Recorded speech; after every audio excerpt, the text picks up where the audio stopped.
The Sakhalin-1 Nexus, India-Russia energy realignment in a fragmented world. The Sakhalin-1 oil and gas project, once celebrated as a symbol of global energy integration, has become a vivid example of how infrastructure investment can be reshaped by geopolitics. Initially conceived as a multinational consortium under a production sharing agreement, PSA, it embodied the optimism of globalization, blending Western technical expertise with Asian market demand. Yet the trajectory of Sakhalin-1 shifted dramatically after the outbreak of the Russia-Ukraine conflict in 2022. ExxonMobil's forced withdrawal and the subsequent nationalization of its stake marked the end of Western operational involvement, while India's ONGC Vij chose to remain, transforming the project into a cornerstone of the India-Russia energy partnership. Before the conflict, the consortium was carefully balanced. ExxonMobil operated the project with a 30% stake, Rosneft held another 30%, ONGC Vij owned 20%, and Japan's Sadeco controlled the remaining 20%. The PSA signed in 1995 provided contractual stability, enabling $12 billion in foreign investment and sequential development of the Chavo, Odoptu, and Arkatunde fields. For a time, Sakhalin-1 seemed to prove that legal frameworks and shared interests could overcome geopolitical divides. That illusion collapsed when Russia issued a decree overriding Exxon's contract, demonstrating that sovereign imperatives can supersede even the most robust agreements.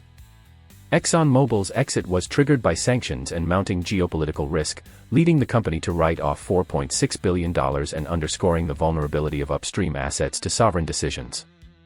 In October 2022, Russia nationalized Exxon's stake, transferring it to Sakhalin Neftegas, a Rosneft subsidiary.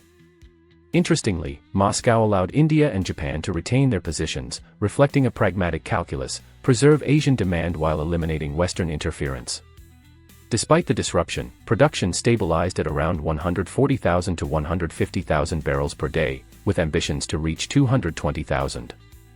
India's decision to endure was rooted in strategic necessity.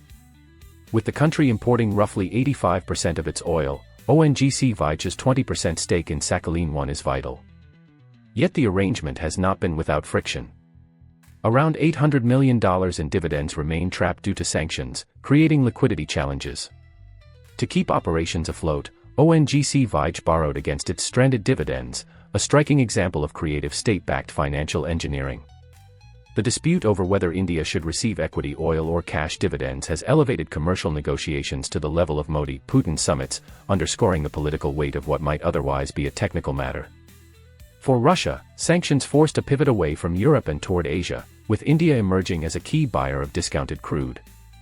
For India, the partnership secures affordable and diversified supply.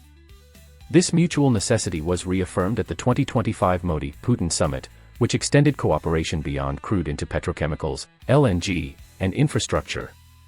Sakhalin-1's future now depends less on market dynamics than on continuous high-level political alignment, making it as much a diplomatic project as an energy one.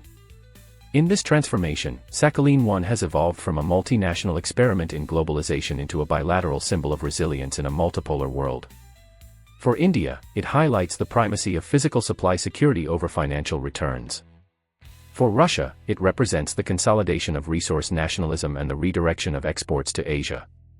The partnership endures because it is built on reciprocal necessity, discounted supply for vast demand, but its sustainability hinges on innovative financial management and ongoing political stewardship.